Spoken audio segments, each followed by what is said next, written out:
Dengan mempelajari Sirah Nabawiyah, maka makin menambah kecintaan kepadanya. Semoga yang subscribe juga dimudahkan jalannya menuju surga. Silahkan tekan tombol like supaya postingan ini semakin tersebar. Dan tulis doa serta hajat pemirsa di kolom komentar. Semoga semakin banyak yang mengaminkan, maka semakin cepat terkabul.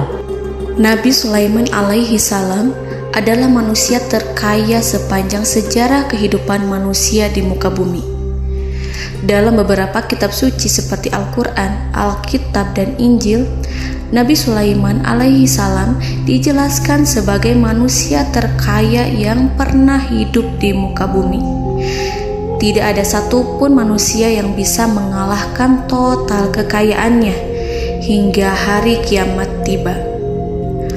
Para arkeolog telah menemukan situs peninggalan sejarah Islam yang mengungkap total kekayaan Nabi Sulaiman alaihi salam. Erez bin Yosef, seorang profesor, ia menyatakan bahwa 3000 tahun yang lalu Nabi Sulaiman alaihi salam diperkirakan memiliki kekayaan senilai 2,2 triliun US dollar.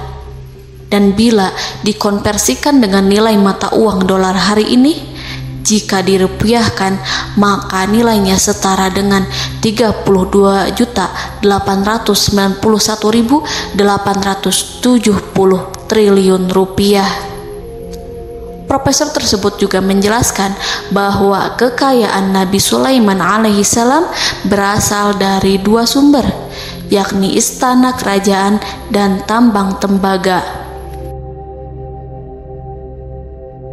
Nilai itu berkali-kali lipat lebih banyak dari total kekayaan negara Indonesia yang hanya mencapai 11.454 triliun per 30 Desember 2021. Nabi Sulaiman alaihi salam memiliki beberapa mukjizat. Di antaranya adalah dapat berbicara dengan bahasa binatang. Beliau dapat memerintah mereka untuk melakukan sesuatu. Beliau juga dapat mengendalikan besar kecilnya tekanan angin dan dapat mengatur ke arah mana angin akan berhembus. Sehingga dengan itu Nabi Sulaiman dapat memanfaatkan angin sebagai kendaraannya dan juga kendaraan tentaranya. Nabi Sulaiman juga bisa melunakkan besi dan membentuknya menjadi pakaian perang yang anti tusukan senjata tajam. Nabi Sulaiman juga memimpin para jin. Mereka tunduk dan patuh pada perintah Nabi Sulaiman alaihi salam. Tidak hanya setan, iblis laknatullah yang merupakan makhluk pembangkang dapat dibuat tunduk bertekuk lutut pada perintah-perintah Nabi Sulaiman. Nabi Sulaiman bisa melakukan teleportasi, yaitu berpindah dari suatu tempat ke tempat yang lain dalam waktu singkat. Peristiwa itu dibuktikan dengan pemindahan singgasana Ratu Balqis atas perintah Nabi Sulaiman. Nabi Sulaiman dikenal sebagai raja yang adil dan bijaksana. Nabi Sulaiman diberkahi kecerdasan yang luar biasa untuk menyatu padukan segenap kekuatan yang Allah berikan kepadanya. Ia mengelola dan membawa kerajaannya menjadi kekuatan raksasa yang tak terkalahkan di masanya dengan segenap kemampuan yang dimilikinya. Tentara Nabi Sulaiman adalah tentara terkuat di bumi tanpa ada yang menandingi.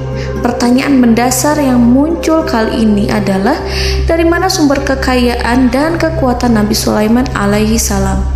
Untuk mendapatkan jawaban dari pertanyaan ini, simak video ini sampai selesai. Sebelum itu, mari bantu channel ini terus berkembang dengan cara subscribe dan nyalakan tanda loncengnya. Berikan komentar yang positif dan berikan like serta share video ini. Bismillahirrahmanirrahim. Sungguh kami benar-benar telah menganugerahkan ilmu kepada Daud dan Sulaiman. Keduanya berkata, segala puji bagi Allah yang melebihkan kami dari kebanyakan hamba-hambanya yang mukmin. Sulaiman telah mewarisi Daud dan dia berkata, "Wahai manusia, kami telah diajari untuk memahami bahasa burung dan kami dianugerahi segala sesuatu. Sesungguhnya semua ini benar-benar karunia yang nyata." Quran Surat An-Naml ayat 15-16. Saudara-saudaraku yang dirahmati Allah, pada ayat di atas disebutkan bahwa Sulaiman telah mewarisi Daud. Nabi Sulaiman mewarisi Nabi Daud dalam sisi kenabian dan kekuasaan, bukan mewarisi harta, karena para nabi tidak mewariskan harta. Sebab sepeninggalan mereka, harta para nabi menjadi sedekah bagi orang-orang yang ada di sekitarnya, yaitu orang-orang fakir dan orang-orang yang membutuhkan. Dan harta para nabi tidak dikhususkan bagi kalangan keluarganya. Rasulullah Shallallahu Alaihi Wasallam bersabda, "Kami para nabi tidak mewariskan. Nabi Sulaiman mewarisi kenabian dari Nabi Daud. Ini adalah hal yang jelas. Allah telah memilihnya sebagai nabi dari Bani Israel. Begitu juga Allah telah memberinya kekuasaan kerajaan sehingga ia menjadi pemimpin Bani Israel." Barangkali sesuatu yang paling penting yang diwarisi oleh Nabi Sulaiman dari Nabi Daud adalah tradisi militer. Kemajuan militer yang dahsyat telah berpindah kepada Nabi Sulaiman. Nabi Daud sebenarnya adalah seorang pengembala kambing yang sangat miskin, tetapi seiring dengan perjalanan waktu, ia menjadi komandan pasukan tiada tanding. Nabi Daud alaihi salam mengetahui bahwa kekuatan hakiki yang mengatur alam semesta adalah kekuatan Allah. Ketika Nabi Daud mengulurkan tangannya dan memegang potongan batu, lalu beliau melemparkannya dengan ketepel ke arah Jalut, kepala Jalut retak dan ambruk menghantam tanah. Ini sebagai bentuk demonstrasi kekuatan darinya. Kehadiran Nabi Daud mengubah pasukan Bani Israel, di mana mereka sebelumnya lari jika berhadapan dengan musuh. Maka kini keberadaan mereka mulai diperhitungkan di masa hidupnya. Nabi Daud mengalami peperangan yang sangat banyak, tapi Al-Quran tidak menceritakan secara terperinci. Hal itu dikarenakan karena Al-Quran adalah kitab dakwah di jalan Allah, bukan kitab sejarah. Al-Quran hanya menceritakan di dalam Al-Quran surat Shad ayat 20, "Dan kami kuatkan kerajaannya, kerajaan Daud." Ayat tersebut berarti bahwa Nabi Daud belum terkalahkan dalam peperangan yang diikutinya. Di samping dukungan yang Allah berikan kepadanya, juga pasukan dan rakyatnya, di mana mereka adalah orang-orang yang bertauhid, menyerahkan diri kepada Allah. Allah Subhanahu wa Ta'ala mengajarkan kepada Nabi Daud hal-hal yang menjadikan pasukannya memiliki keistimewaan yang dengannya mereka dapat mengalahkan pasukan-pasukan lain, pasukan-pasukan besar yang ada di bumi pada saat itu. Allah Subhanahu wa Ta'ala berfirman dalam surat Saba ayat 10, "Dan kami telah melunakkan besi untuknya." Baju besi mungkin akan menjadi masalah dalam benak kita. Ketika orang-orang yang berperang, baju besi cukup mengganggu gerakan mereka. Kita bisa membayangkan ketika ada dua orang berperang, salah satu dapat bergerak bebas, sementara yang lainnya tidak leluasa bergerak karena tertahan dengan pakaiannya. Namun, dengan kekuasaan Allah, Nabi Daud dapat melunakkan besi dan membuat baju besi yang ringan, yang mudah untuk digunakan. Ini adalah kemajuan penting yang Allah berikan kepada Nabi Daud dan tentaranya. Kemajuan itu kemudian diajarkan, diwariskan dan dimiliki oleh Nabi Sulaiman alaihi salam. Nabi Sulaiman memiliki pasukan dahsyat yang melebihi pasukan manapun di bumi saat itu, atau bahkan mungkin saat ini. Bahkan Allah menambahkan karunia-Nya kepada Nabi Sulaiman yang disebutkan dalam Al-Quran surat An-Naml ayat 16. Dan Sulaiman telah mewarisi Daud, dan dia berkata, "Wahai manusia, kami telah diberi pengertian tentang suara burung, dan kami diberi segala sesuatu. Sesungguhnya, ini benar-benar suatu karunia yang nyata."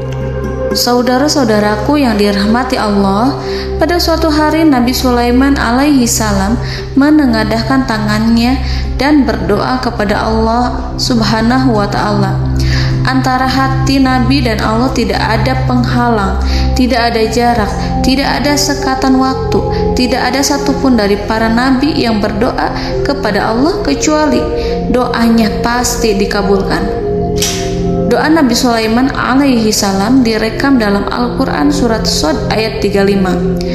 Nabi Sulaiman berkata, "Ya Tuhanku, ampunilah aku, anugerahkanlah kepadaku kerajaan yang tidak dimiliki oleh seorang pun sesudahku." Nabi Sulaiman menginginkan dari Allah sesuatu kerajaan yang belum pernah diperoleh oleh siapapun setelahnya.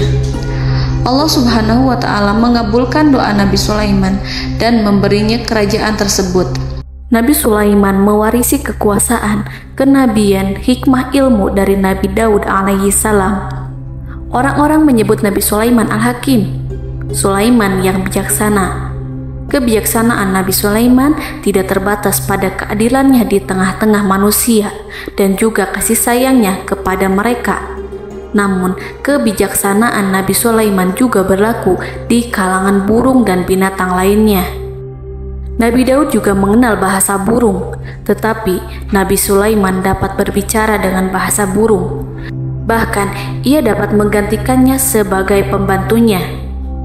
Ketika Nabi Daud bertasbih di gunung, burung-burung serta binatang buas ikut bertasbih bersamanya.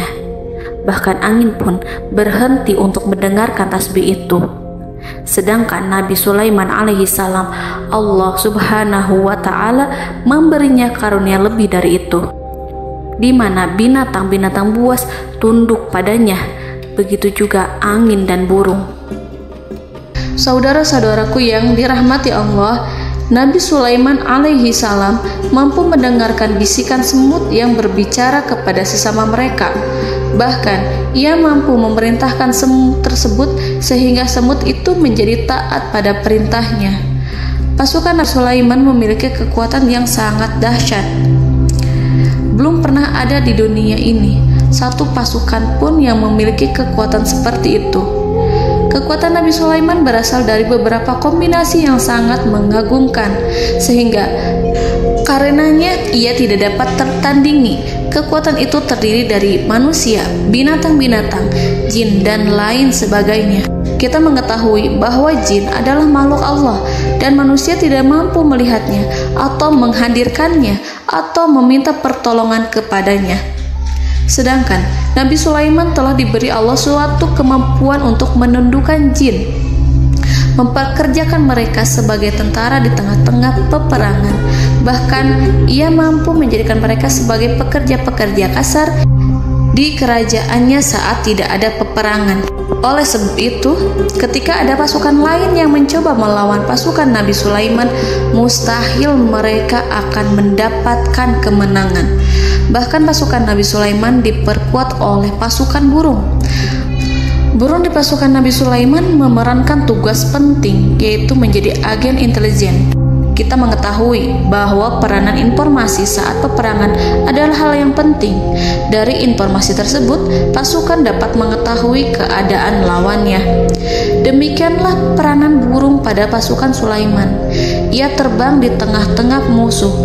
Kemudian, ia kembali kepada Nabi Sulaiman untuk menyampaikan berita tentang keadaan lawannya. Di samping jin dan burung, Allah juga menundukkan angin untuk Nabi Sulaiman. Nabi Sulaiman dapat memerintahkan angin dan ia mampu untuk menaiki angin tersebut. Dalam Al-Quran surat Shad ayat 36-40, Allah Subhanahu wa ta'ala berfirman, "Kami tundukkan kepada angin yang berhembus dengan baik menurut kemana saja yang dikehendaki Sulaiman. Dan kami tundukkan pula kepadanya setan-setan, semuanya ahli bangunan dan penyelam, dan setan yang lain yang terikat dalam belenggu. Inilah anugerah kami, maka berikanlah kepada orang lain atau tahanlah untuk dirimu tanpa perhitungan, dan sesungguhnya dia mempunyai kedudukan yang dekat pada sisi kami dan tempat kembali yang baik."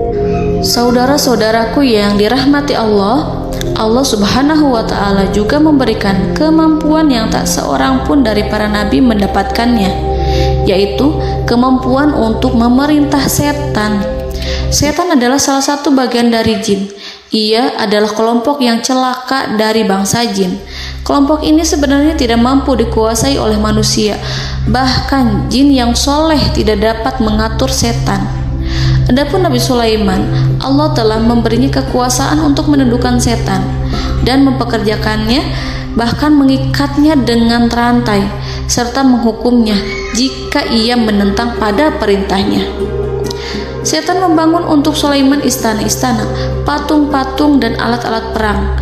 Bahkan setan-setan itu menyelam ke dasar lautan untuk mengeluarkan permata dan yakut untuk Sulaiman. Jika di antara setan yang menentang perintahnya, maka Nabi Sulaiman alaihi salam mengikatnya dengan rantai. Ini semua menunjukkan kekayaan Nabi Sulaiman dan kekuasaannya, di mana ia mampu mengatur banyak makhluk di bumi ini. Tentu saja, kemampuan itu semua adalah atas izin dari Allah Subhanahu wa Ta'ala sebagai mukjizat darinya. Allah Subhanahu wa Ta'ala berfirman dalam Al-Quran surat Saba ayat 12, dan sebagian dari jin adalah yang bekerja di hadapannya di bawah kekuasaannya dengan izin Tuhannya, dan siapa yang menyimpang di antara mereka dari perintah kami, maka kami rasakan kepadanya azab neraka yang apinya menyala-nyala. Para jin itu membuat untuk Sulaiman apa yang dikehendakinya, dari gedung-gedung yang tinggi, patung-patung, dan piring-piring yang besarnya seperti kolam, atau periuk yang tetap berada di atas tungku. Saudara-saudaraku yang dirahmati Allah, Nabi Sulaiman yang bijaksana adalah penguasa yang tak tertandingi di muka bumi. Meskipun memperoleh nikmat-nikmat khusus yang agung itu yang Allah berikan kepada Sulaiman, beliau tetap menunjukkan dirinya sebagai manusia yang paling banyak berzikir kepada Allah dan manusia yang paling banyak bersyukur di zamannya. Saudara-saudaraku yang dirahmati Allah, sebagaimana Allah Subhanahu wa Ta'ala memberikan nikmat kepada ayahnya Nabi Daud alaihi salam, di mana ia mampu melunakkan besi dan Allah mengajarinya bagaimana cara mencairkan besi, maka Nabi Sulaiman alaihi salam dapat memanfaatkan tembaga yang cair untuk peperangan. Dan juga di saat perdamaian, pada saat peperangan, beliau mencampur tembaga dengan besi dan menjadikannya perunggu. Mereka menggunakan senjata-senjata perunggu dalam peperangan seperti pedang, baju besi, dan juga pisau. Senjata-senjata ini adalah senjata yang paling kuat pada saat itu. Sedangkan di saat damai, tembaga digunakan untuk membuat bangunan, perhiasan, dan sebagainya. Meskipun Nabi Sulaiman mendapatkan nikmat yang besar dan karunia yang khusus, Allah Subhanahu wa Ta'ala mengujinya dengan suatu ujian yang dahsyat. Ujian yang akan selalu datang kepada seorang hamba yang soleh.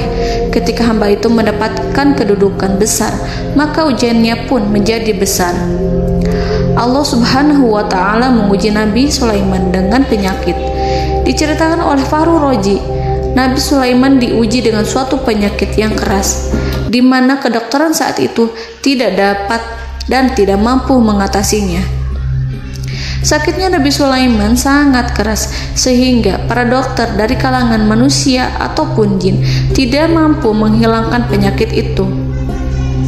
Lalu burung-burung menghadirkan rumput-rumput yang dianggapnya sebagai obat, tetapi Nabi Sulaiman tak kunjung sembuh. Semakin hari penyakit Nabi Sulaiman semakin menjadi-jadi, sehingga ketika Nabi Sulaiman duduk di atas kursi, ia duduk bagaikan tubuh tanpa roh. Seakan-akan ia mati karena saking keras penyakit yang dideritanya. Sakit yang diderita oleh Nabi Sulaiman alaihi salam berlangsung sangat lama. Namun Nabi Sulaiman tidak henti-hentinya berzikir kepada Allah dan meminta kesembuhan kepadanya, serta selalu beristighfar dan mengungkapkan rasa cinta kepadanya. Selesailah ujian Allah terhadap hambanya Nabi Sulaiman.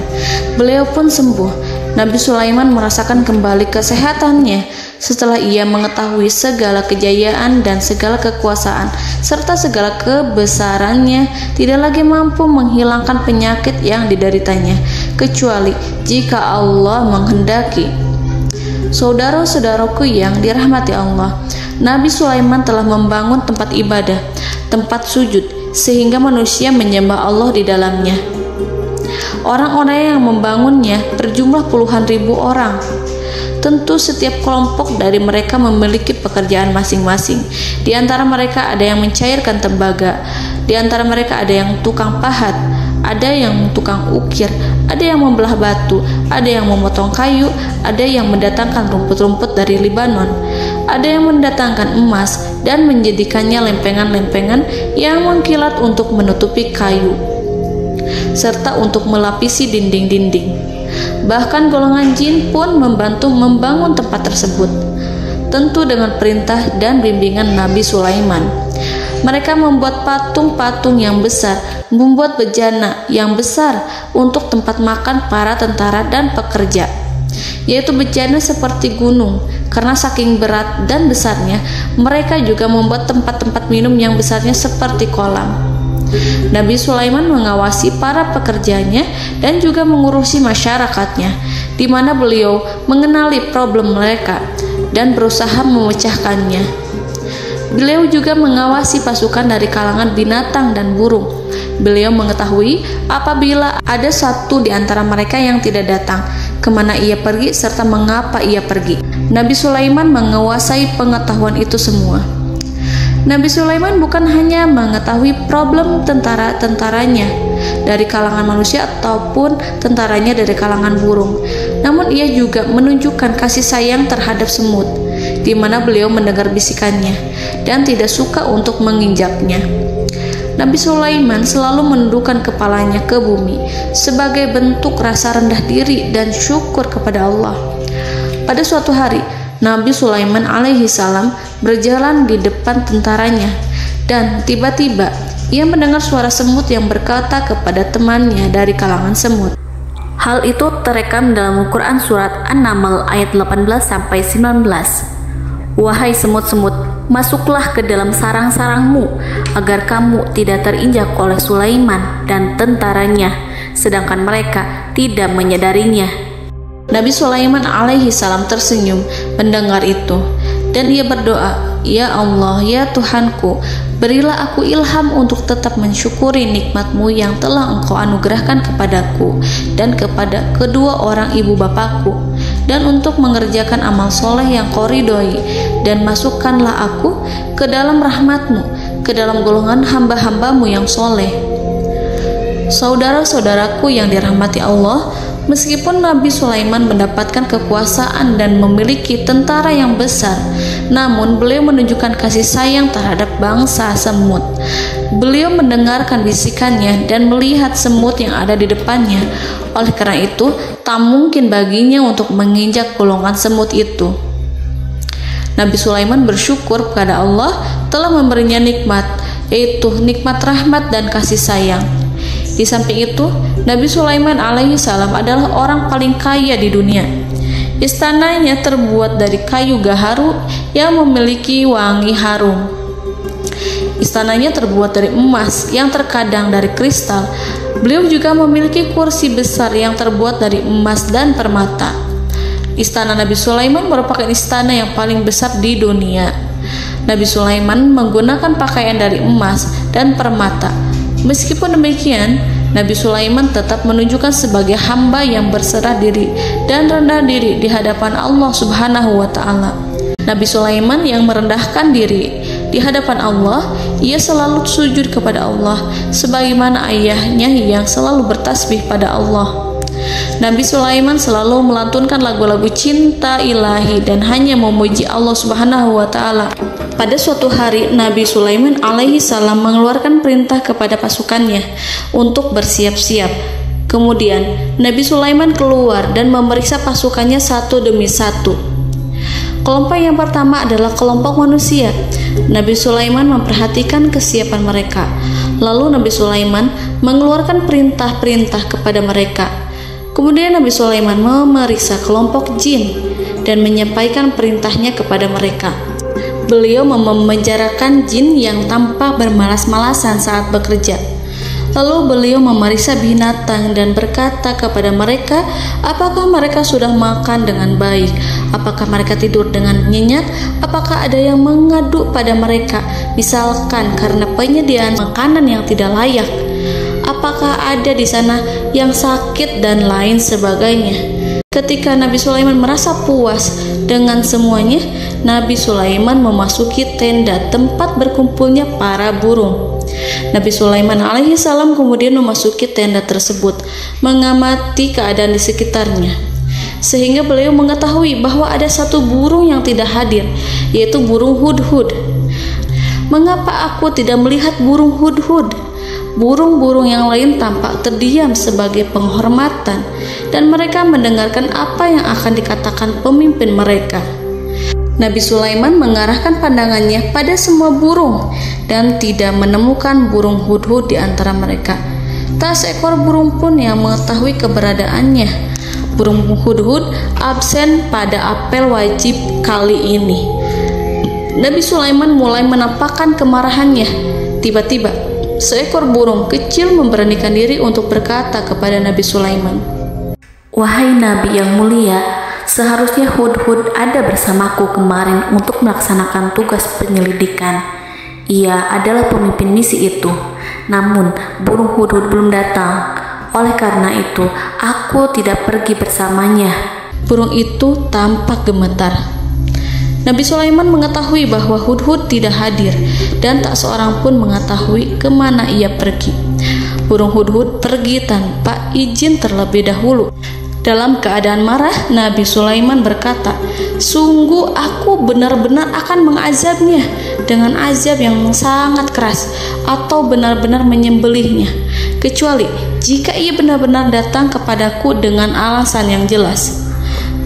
Kawanan burung-burung mengetahui bahwa Nabi Sulaiman sedang marah dan telah menetapkan untuk menyiksa burung hudhud atau menyembelihnya atau justru memaafkannya dengan syarat ia datang dengan membawa alasan yang dapat menyelamatkannya, atau dengan kata lain, burung hudhud dapat memastikan bahwa ia melaksanakan tugas yang penting.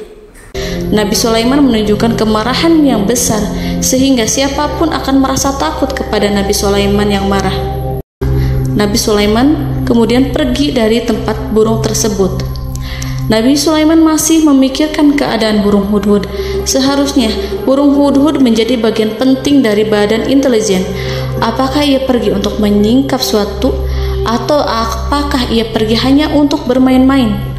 Nabi Sulaiman telah memperhatikan dan mengetahui bahwa burung hudhud adalah seekor burung yang cerdik dan juga fasih berbicara. Terkadang Nabi Sulaiman mendapati burung hudhud sedang bermain-main dan menunda-nunda pekerjaannya. Namun ketika Nabi Sulaiman melihatnya, burung hudhud memahami bahwa perbuatannya tidak benar. Oleh karena itu, ia tidak boleh menyampur adukan antara waktu serius dan waktu bermain. Tidak lama setelah itu, burung hudhud tiba di tempat para burung. Burung-burung yang lain berkata kepadanya, "Wahai hudhud, pergilah engkau ke tempat Nabi Sulaiman. Jika ia mengetahui bahwa engkau telah sampai, jiwamu benar-benar terancam." Mendengar itu, burung hudhud segera beranjak. Ia terbang menemui Nabi Sulaiman. Pada waktu itu, Nabi Sulaiman sedang duduk bersama tentaranya yang lain. Burung hudhud berdiri. Ia telah merencanakan untuk memulai pembicaraan dengan Nabi Sulaiman sebelum Nabi Sulaiman bertanya kepadanya kemana dia pergi. Ini sebagai bukti bahwa hudhud telah melaksanakan suatu tugas yang penting. Dalam Al-Quran Surat An-Naml ayat 22, burung hudhud berbicara, "Aku telah mengetahui sesuatu yang kamu belum mengetahuinya, dan kubawa kepadamu dari negeri Saba suatu berita penting yang diyakini seakan-akan burung hudhud hendak berkata, 'Aku adalah hudhud yang miskin, tapi aku mengetahui apa yang tidak engkau ketahui, dan aku telah datang kepadamu dari kerajaan Saba dengan membawa berita yang sangat penting.'" Nabi Sulaiman tampak terdiam menunggu Hudhud menyelesaikan kisahnya. Dalam surat An-Naml ayat 23-24, burung Hudhud berkata, "Sesungguhnya aku menjumpai seorang wanita yang memerintah mereka. Dia dianugerahi segala sesuatu serta mempunyai singgasana yang besar. Aku mendapati dia dan kaumnya menyembah matahari selain Allah. Dan setan-setan telah menjadikan mereka memandang indah perbuatan-perbuatan mereka, lalu menghalangi mereka dari jalan Allah, sehingga mereka tidak mendapat petunjuk." Burung Hudhud diam. Nabi Sulaiman merasa bahwa Hudhud menunjukkan kepasihan lisannya. Nabi Sulaiman berkata dalam Quran surat An-Naml ayat 27 sambil menunjukkan senyum manisnya. Nabi Sulaiman berkata, "Akan kami lihat apakah kamu benar wahai Hudhud, ataukah kamu termasuk orang-orang yang berdusta." Seakan-akan burung Hudhud ingin mengatakan, "Aku tidak berbohong, wahai Nabi yang mulia." Namun diamnya Sulaiman membuat takut sehingga burung Hudhud terdiam. Nabi Sulaiman terdiam karena berpikir, lalu ia memutuskan sesuatu setelah itu. Beliau melihat kepada lainnya dan meminta secari kertas dan pena. Nabi Sulaiman menulis surat dan menyerahkan kepada Hudhud serta memerintahkan kepadanya seperti yang dikatakan dalam Quran surat An-Naml ayat 28. "Pergilah dengan membawa suratku ini, lalu jatuhkanlah kepada mereka, kemudian berpalinglah dari mereka, lalu perhatikanlah apa yang mereka bicarakan." Al-Quranul Karim hanya menceritakan dalam Al-Quran surat An-Naml bagaimana perginya Hudhud dan bagaimana ia menyerahkan surat itu. Lalu Al-Quran langsung menyebut keadaan kerajaan Balqis yang saat itu sedang membaca surat di depan para pembesar kerajaan dan para menterinya. Dalam Quran surat An-Naml ayat 29-31, berkatalah Balqis, "Wahai pembesar-pembesar, sesungguhnya telah dijatuhkan kepadaku sebuah surat yang mulia.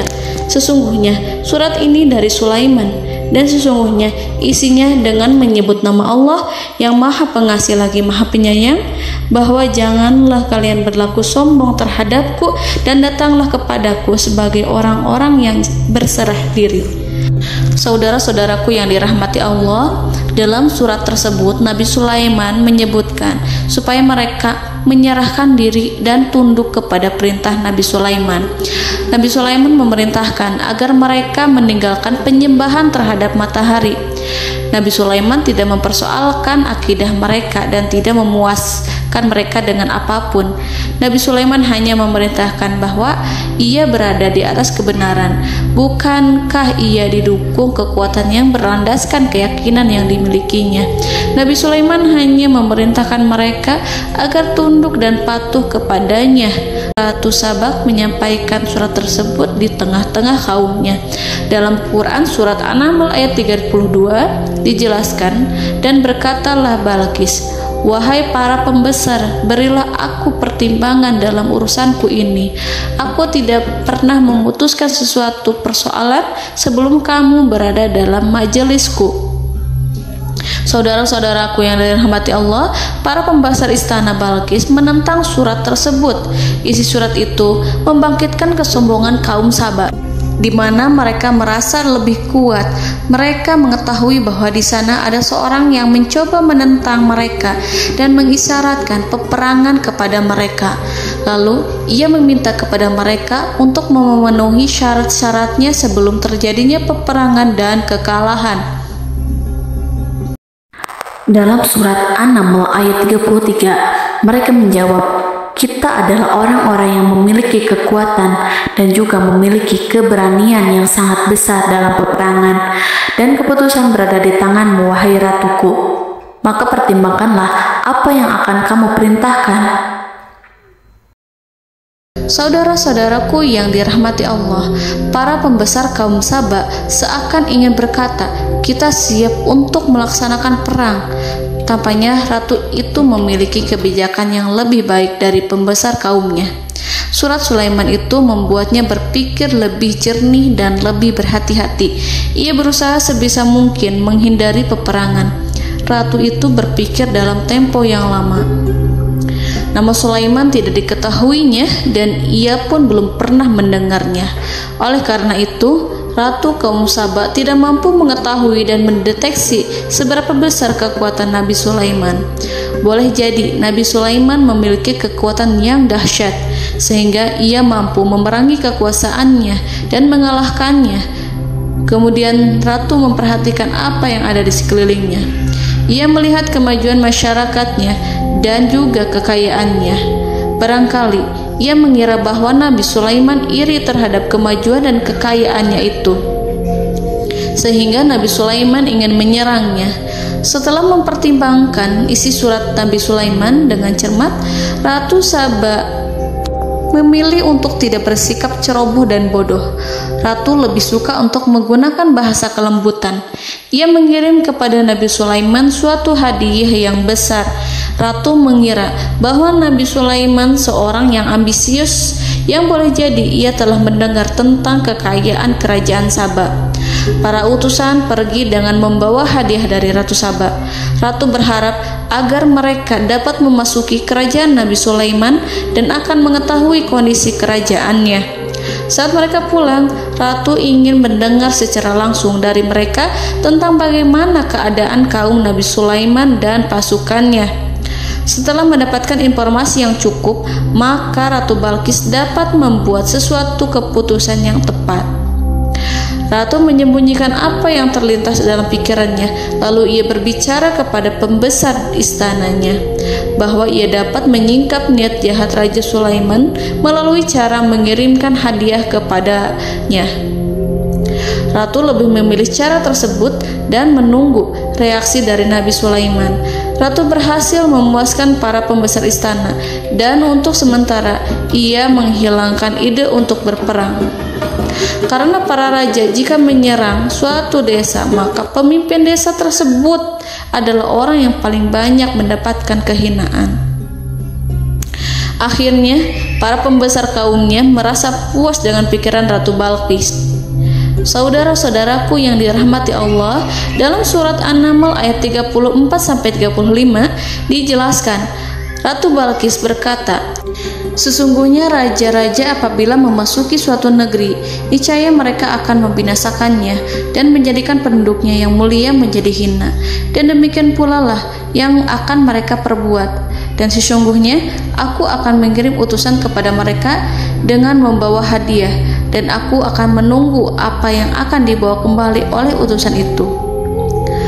Kemudian sampailah hadiah dari Ratu Balqis kepada Nabi Sulaiman. Para intelijen Nabi Sulaiman memberitahunya bahwa utusan Balqis datang dengan membawa hadiah. Nabi Sulaiman langsung mengetahui bahwa Ratu Balqis itu sengaja mengirim orang-orangnya untuk mengetahui atau untuk mendapatkan informasi tentang kekuatannya.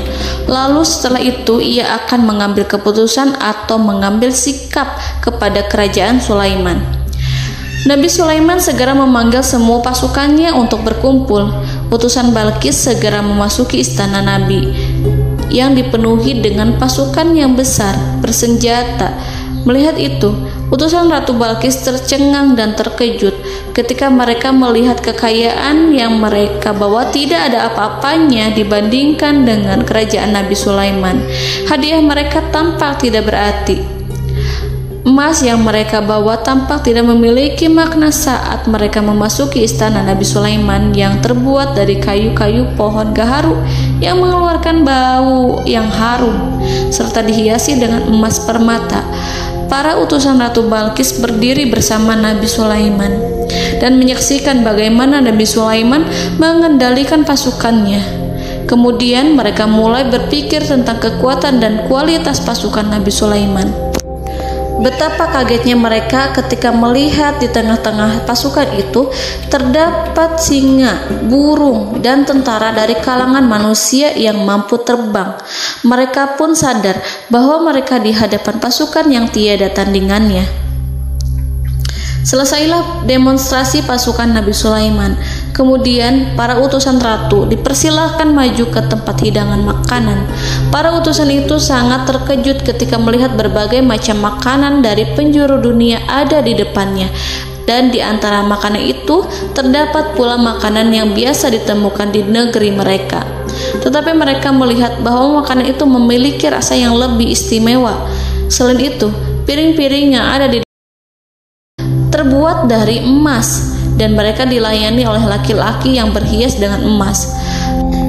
Di meja makan itu terdapat burung, ikan laut, dan berbagai macam daging yang mereka tidak mampu lagi membedakan daging apa itu. Nabi Sulaiman tidak makan bersama mereka, tapi beliau makan dengan menggunakan piring yang terbuat dari kayu. Beliau memakan roti yang kering yang dicampur dengan minyak. Inilah makanan yang dipilih Nabi Sulaiman. Makan bersama mereka dalam keadaan diam, mereka merasa kehadiran Nabi Sulaiman menciptakan suatu wibawa yang luar biasa. Selesai perjamuan itu, lalu dengan sangat malu mereka menyerahkan hadiah dari Ratu Balqis kepada Nabi Sulaiman. Hadiah itu berupa emas yang bagi mereka hadiah itu sangat bernilai tinggi. Tapi di sini hadiah itu tampak kecil di hadapan kekayaan Nabi Sulaiman yang sangat mengagumkan. Nabi Sulaiman memperhatikan hadiah dari Ratu Balqis itu dan berkata dalam Quran surat An-Naml ayat 36, "Maka apa yang diberikan Allah kepadaku lebih baik daripada apa yang diberikannya kepadamu, tetapi kamu merasa bangga dengan hadiahmu." Raja Sulaiman menyingkap dengan kata-katanya yang singkat itu penolakannya terhadap hadiah mereka. Ia memberitahu utusan itu bahwa ia tidak menerima hadiah tersebut. Ia tidak merasa puas dengan hadiah itu. Yang membuatnya puas hanyalah, "Janganlah kalian berlaku sombong terhadapku, dan datanglah kepadaku sebagai orang-orang yang berserah diri." Lalu Nabi Sulaiman berkata kepada mereka dengan pelan. Hal itu diabadikan dalam Quran surat An-Naml ayat 37. "Kembalilah kepada mereka. Kami akan mendatangi mereka dengan bala tentara yang mereka tidak kuasa melawannya, dan pasti kami akan mengusir mereka dari negeri itu, yaitu negeri Saba, dengan terhina, dan mereka akan menjadi tawanan-tawanan yang hina." Saudara-saudaraku yang dirahmati Allah, Nabi Sulaiman kemudian meninggalkan para utusan ratu setelah terlebih dahulu mengancam mereka. Para utusan itu berharap agar Nabi Sulaiman mau menunggu kunjungan Ratu Balqis yang akan membawa misi perdamaian. Akhirnya sampailah para utusan Ratu Balqis ke negeri Saba. Mereka segera menuju istana sang ratu. Mereka memberitahu bahwa negeri mereka sedang ada di ujung tanduk. Mereka menceritakan kepada ratu tentang kekuatan Nabi Sulaiman dan tidak mungkin bagi mereka mampu melawannya. Mereka meyakinkan Ratu Balqis bahwa ia harus mengunjunginya dan melihat sendiri bagaimana kebesaran kerajaan Nabi Sulaiman. Kemudian ratu menyiapkan dirinya untuk pergi menuju kerajaan Nabi Sulaiman. Nabi Sulaiman duduk di kursi kerajaan di tengah-tengah para pembesarnya dan para menterinya serta para komandan pasukannya. Beliau berpikir tentang sosok Ratu Balqis. Nabi Sulaiman mengetahui bahwa Ratu Balqis menuju tempatnya. Balqis dikelilingi rasa takut. Nabi Sulaiman berpikir sejenak tentang bagaimana matahari disembah. Ia memikirkan bagaimana informasi yang diterima oleh intelijennya tentang kemajuan kerajaan Balqis dalam bidang kesenian dan ilmu pengetahuan. Nabi Sulaiman bertanya kepada dirinya sendiri, apakah kemajuan menjadi penghalang untuk mengetahui kebenaran? Apakah ratu itu senang dengan kekuatan yang dicapainya? Dan ia membayangkan bahwa kekuatannya adalah segalanya. Dengan kemajuan yang dimilikinya, Nabi Sulaiman ingin membuat kejutan agar ratu mengetahui bahwa Islam yang diyakini oleh Nabi Sulaiman adalah satu-satunya yang mampu mendatangkan kemajuan dan kekuatan yang hakiki, sehingga ia dapat membandingkan antara keyakinannya dalam menyembah matahari beserta kemajuan yang dicapainya dengan keyakinan Nabi Sulaiman beserta kemajuan yang diraihnya. Saudara-saudaraku yang dirahmati Allah, para mata-mata Nabi Sulaiman telah memberitahunya bahwa hal yang sangat disegani dan dikagumi oleh kaum Balkis adalah kerajaan Saba, yaitu singgasana Ratu Balkis. Singgasana itu terbuat dari emas dan batu delima. Singgasana tersebut dijaga oleh penjaga yang sangat disiplin, di mana mereka tidak pernah lalai sedikit pun. Oleh karena itu, sangat tepat apabila Nabi Sulaiman menghadirkan singgasananya di sini, di kerajaannya, sehingga ketika ratu tiba, maka ia dapat duduk di atasnya. Nabi Sulaiman ingin membuat kejutan kepadanya dan menunjukkan bahwa kemampuannya tersebut yang berlandaskan pada keislaman. Nabi Sulaiman melakukan yang demikian itu dengan harapan agar si ratu tunduk kepadanya. Ide itu terlintas dalam diri Nabi Sulaiman. Lalu ia mengangkat kepalanya dan menoleh kepada anak buahnya. Hal itu diabadikan dalam Quran surat An-Naml ayat 38. Wahai para pembesar, siapakah di antara kamu sekalian yang sanggup membawa singgasananya kepadaku sebelum mereka datang kepadaku sebagai orang-orang yang berserah diri? Saudara-saudaraku, perhatikanlah ungkapan pikiran Nabi Sulaiman tersebut. Semua pemikirannya berkisar tentang keislaman para penyembah matahari, tentang bagaimana beliau dapat memberikan petunjuk kepada mereka di jalan Allah.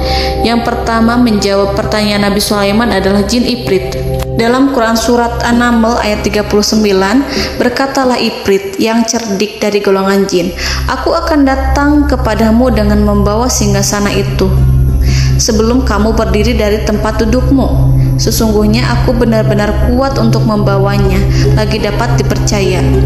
Nabi Sulaiman berdiri dari tempat duduknya setelah 1 atau 2 jam. Jin itu berjanji kepadanya untuk menghadirkan singgasana Balkis sebelum itu. Istana Nabi Sulaiman di Palestina, sedangkan istana Balkis terletak di Yaman. Antara singgasana tersebut dengan singgasana Nabi Sulaiman berjarak lebih dari ribuan mil. Barangkali pesawat yang cepat sekalipun yang kita kenal hari ini tidak akan mampu membawa dan mendatangkan istana itu dalam waktu 1 jam. Tetapi masalahnya di sini berhubung dengan kekuatan jin yang serba misterius, Nabi Sulaiman tidak mengomentari sedikit pun terhadap apa yang dikatakan oleh Ifrit. Nabi Sulaiman tampak menunggu tanggapan dari yang lain yang mampu menghadirkan singgasana Balkis yang lebih cepat dari jin Ifrit. Nabi Sulaiman menoleh kepada seorang di sana yang duduk di atas naungan. Hal itu diceritakan dalam Quran surat An-Naml ayat 40. Berkatalah seorang yang mempunyai ilmu dari Alkitab, aku akan membawa singgasana itu kepadamu sebelum matamu berkedip. Maka tatkala Sulaiman melihat singgasana itu terletak di hadapannya, ia pun berkata, ini termasuk karunia Tuhanku untuk memuji aku. Apakah aku akan bersyukur atau mengingkari nikmatnya?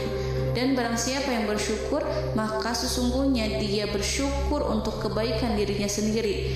Dan barang siapa yang ingkar, maka sesungguhnya Tuhanku maha kaya lagi maha mulia. Saudara-saudaraku, belum lama seorang yang mempunyai ilmu dari Alkitab menyatakan kalimatnya, sehingga singgasana itu tiba-tiba ada di depan Nabi Sulaiman yang mampu menghadirkan singgasana itu lebih cepat dari kedipan mata. Al-Quranul Karim tidak menyingkap kepribadian seorang yang menghadirkan singgasana itu. Al-Quran hanya menggarisi bahwa orang itu mempunyai ilmu dari Alkitab. Al-Quran tidak menjelaskan kepada kita apakah ia seorang malaikat ataukah manusia ataukah jin. Al-Quran sengaja tidak menyingkap informasi tersebut. Saudara-saudaraku yang dirahmati Allah, setelah melihat singgasana itu, Nabi Sulaiman bersyukur kepada Allah. Ia mulai memperhatikan singgasana sang ratu. Singgasana tersebut merupakan simbol pembangunan dan juga kemajuan. Tetapi tampaknya ia hanya sesuatu yang biasa saja jika dibandingkan dengan kekuasaan dan kebesaran ciptaan yang dibuat oleh manusia, jin di kalangan istana Nabi Sulaiman. Nabi Sulaiman memikirkan dalam tempo yang lama singgasana Ratu Balkis itu. Kemudian beliau memerintahkan agar singgasana itu diperbaiki, sehingga saat Ratu Balkis datang, Nabi Sulaiman akan mengujinya apakah Ratu Balkis dapat mengenali singgasananya ataukah tidak. Dalam Al-Quran surat An-Naml ayat 41, Nabi Sulaiman berkata, "Ubahlah baginya singgasananya, maka kita akan melihat apakah dia mengenal ataukah dia termasuk orang-orang yang tidak mengenalnya." Saudara-saudaraku yang dirahmati Allah, Nabi Sulaiman memerintahkan agar dibangun istana yang akan digunakan untuk menyambut Ratu Balkis. Nabi Sulaiman memilih tempat di laut dan ia memerintahkan agar dibangun suatu istana di mana sebagian besar terdiri dari air laut. Nabi Sulaiman memerintahkan agar lantainya itu terbuat dari kaca yang tebal dan kuat, sehingga orang-orang yang berjalan di atas istana itu akan dapat melihat di bawahnya ada ikan-ikan yang berwarna-warni yang berenang-renang ke sana kemari, dan mereka akan melihat rumput-rumput laut yang bergerak-gerak. Akhirnya, selesailah pembangunan istana itu. Saking bersihnya kaca lantainya sehingga tampak di sana tidak ada kaca. Burung hudhud memberitahu Nabi Sulaiman bahwa Ratu Balkis telah sampai di dekat kerajaannya. Kemudian Ratu Balkis datang. Al-Quran tidak menyebutkan keadaan Nabi Sulaiman saat menyambut Balkis, namun Al-Quran menunjukkan dua sikap Ratu Balkis ketika pertama kali datang. Yang pertama, bagaimana sikap Ratu Balkis ketika pertama kali melihat singgasananya yang datang mendahuluinya, padahal ia telah meninggalkan pengawalnya untuk setia menjaga singgasana itu. Keadaan kedua adalah keadaan ketika di depan istana yang dibangun untuk menyambut Ratu Balkis. Istana itu penuh dengan permata dan banyak ikan berenang di bawahnya.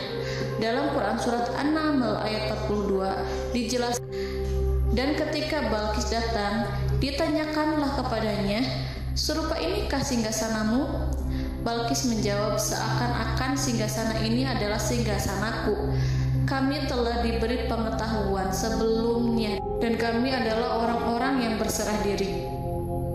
Saudara-saudaraku, pada dialek di atas, Balkis melihat singgasananya dan ia tercengang saat mengetahui bahwa itu adalah singgasana miliknya. Namun kemudian ia mulai ragu karena melihat tidak sepenuhnya itu singgasana miliknya. Jika itu benar-benar miliknya, lalu bagaimana ia datang mendahuluinya? Dan bila bukan singgasananya, maka bagaimana Sulaiman dapat meniru sepersis dan seteliti itu? Padahal Sulaiman tidak pernah sekalipun ke kerajaannya. Nabi Sulaiman berkata saat melihat Balkis mengamati singgasananya, "Apakah ini singgasanamu?" Balkis terlihat sangat kebingungan, namun setelah itu ia menjawab, "Sepertinya benar." Nabi Sulaiman berkata, "Kami telah diberi ilmu sebelumnya dan kami sebagai orang-orang muslim." Saudaraku yang dirahmati Allah, melalui pertanyaan Nabi Sulaiman ingin mengisyaratkan kepada Balkis agar ia membandingkan antara keyakinannya beserta ilmu yang dicapainya dengan keyakinan Nabi Sulaiman yang muslim beserta pengetahuan yang telah diraihnya. Penyembahan terhadap matahari dan pencapaian ilmu yang dicapai oleh Ratu Balkis tanpa tidak ada apa-apanya dibandingkan dengan ilmu Nabi Sulaiman dan keislamannya. Nabi Sulaiman telah mendahuluinya dalam bidang ilmu karena keislamannya. Karena itu, sangat mudah baginya untuk mengungguli Balkis dalam ilmu-ilmu yang lainnya. Demikianlah yang disyaratkan dalam pertanyaan Nabi Sulaiman kepada Ratu Balkis. Ratu Saba itu mengetahui bahwa ini adalah singgasananya, di mana singgasana itu datang lebih dahulu daripada dirinya. Beberapa bagian darinya telah diubah saat Balkis masih di perjalanan menuju ke tempat Nabi Sulaiman. Ia berpikir kemampuan apa yang dimiliki Nabi Sulaiman. Ratu Balkis tercengang melihat apa yang disaksikannya, yang berupa buah dari keimanan Nabi Sulaiman dan hubungannya dengan Allah Subhanahu wa Ta'ala. Sebagaimana Balkis juga tercengang ketika melihat kemajuan di bidang ilmu pembangunan, seni, dan ilmu-ilmu yang lainnya. Maka ia tidak lebih kagum lagi saat melihat hubungan yang kuat antara keislaman Nabi Sulaiman dengan ilmunya, serta kemajuan yang diraihnya. Dalam Al-Quran surat An-Naml ayat 43 dijelaskan, dan apa yang disembahnya selama ini selain Allah mencegahnya untuk melahirkan keislamannya, karena sesungguhnya ia terdahulu termasuk orang-orang yang kafir.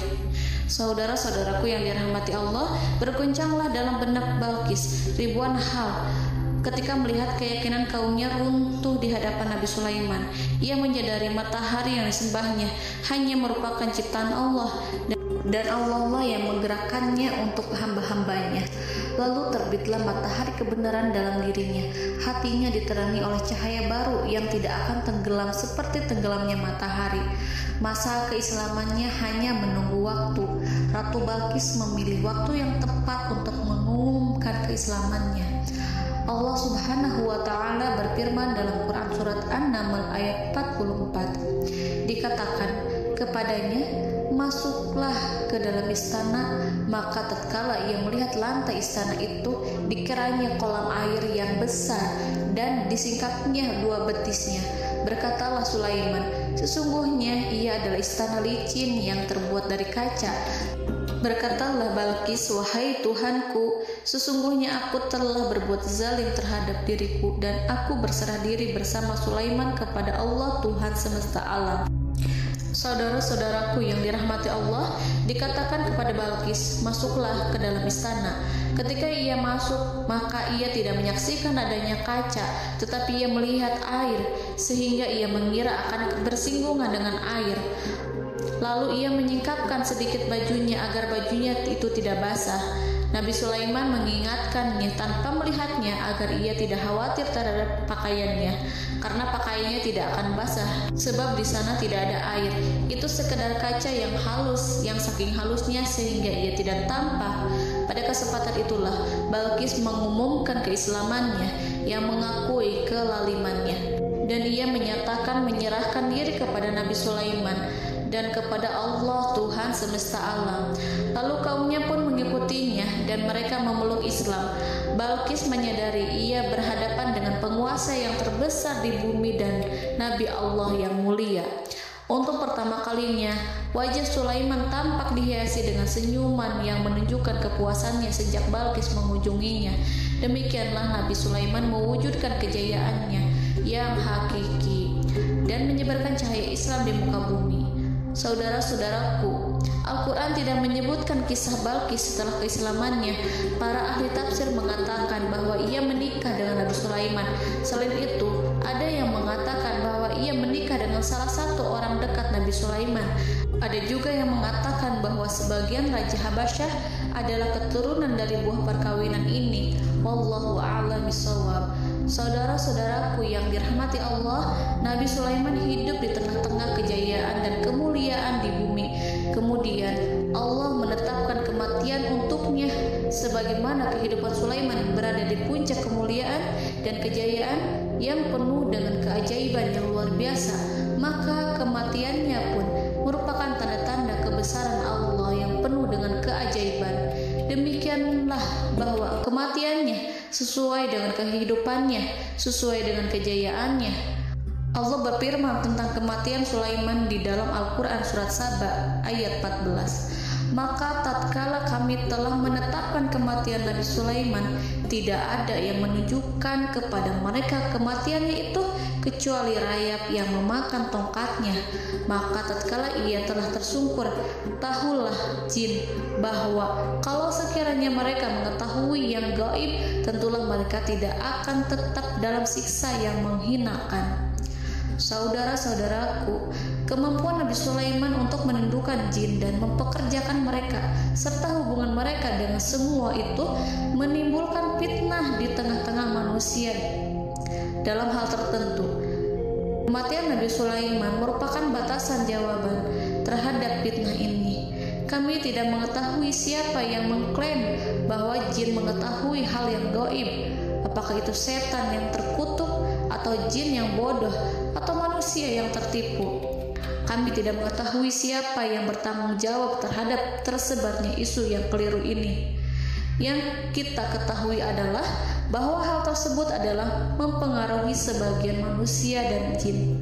Barangkali manusia berkata kepada diri mereka, selama jin melakukan perbuatan yang luar biasa ini, maka apa gerangan yang menjadikan mereka tidak mengetahui hal yang gaib itu? Manusia itu lupa bahwa kunci kegaiban berada di tangan Allah.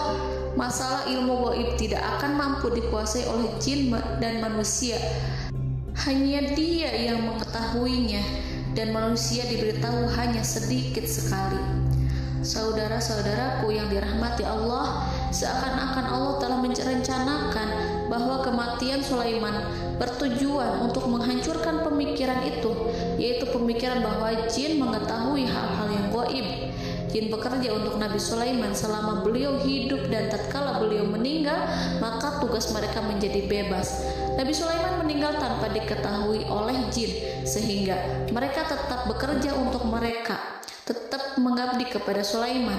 Seandainya mereka mengetahui hal yang gaib, niscaya mereka tidak akan meneruskan pekerjaan mereka. Saudara-saudaraku, pada suatu hari Nabi Sulaiman memasuki mihrabnya untuk itikaf ibadah dan beribadah kepada Allah. Tak seorang pun yang berani mengganggu khalwatnya. Mihrab Sulaiman terletak di puncak gunung dan dindingnya terbuat dari permata. Pada suatu hari, Nabi Sulaiman duduk bersandar pada tongkatnya dan ia tampak tenggelam dalam tafakur. Beliau berzikir pada Allah hingga rasa kantuk menguasainya. Lalu setelah itu malaikat maut menemuinya. Nabi Sulaiman pun meninggal. Beliau bersandar kepada tongkatnya. Jin melihatnya dan mengira bahwa beliau sedang sholat, sehingga mereka pun terus melanjutkan pekerjaannya. Berlalulah hari demi hari yang panjang. Datanglah rayap, yaitu semut kecil yang memakan kayu. Hewan itu mulai memakan tongkat Nabi Sulaiman. Rayap itu tampak lapar. Sebagian dari tongkat Nabi Sulaiman dimakan beberapa hari oleh rayap itu. Ketika yang dimakannya semakin bertambah, maka tongkat itu pun menjadi rusak dan kemudian jatuh dari tangan Nabi Sulaiman alaihi salam. Tubuh mulia itu kehilangan keseimbangan dan kemudian jatuh terhempas di bumi. Tatkala tubuh suci itu tersungkur, maka manusia segera menuju ke arahnya. Mereka menyadari dan mengetahui bahwa Nabi Sulaiman telah meninggal dalam waktu yang lama. Jin menyadari bahwa mereka tidak mengetahui hal yang gaib, dan manusia pun mengetahui hakikat ini. Seandainya jin mengetahui hal yang gaib, niscaya ia tidak akan meneruskan siksa yang hina. Mereka tidak akan bekerja kepada Sulaiman. Demikianlah Nabi Sulaiman alaihi salam meninggal dalam keadaan duduk dan sholat di mihrabnya. Lalu berita itu tersebar bagaikan api di bumi. Manusia, burung, dan binatang buas mengantarkan jenazah Nabi Sulaiman. Sekawanan burung tampak sedih dan menangis. Semua makhluk bersedih. Akhirnya tak seorang pun mengetahui bahasa burung di bumi. Meninggallah seorang yang memahami pembicaraan burung, binatang-binatang, jin, dan lain sebagainya. Burung-burung itu berkata, betapa beratnya kehidupan di tengah orang-orang yang tidak mengetahui pembicaraan kita. Allahu a'lam.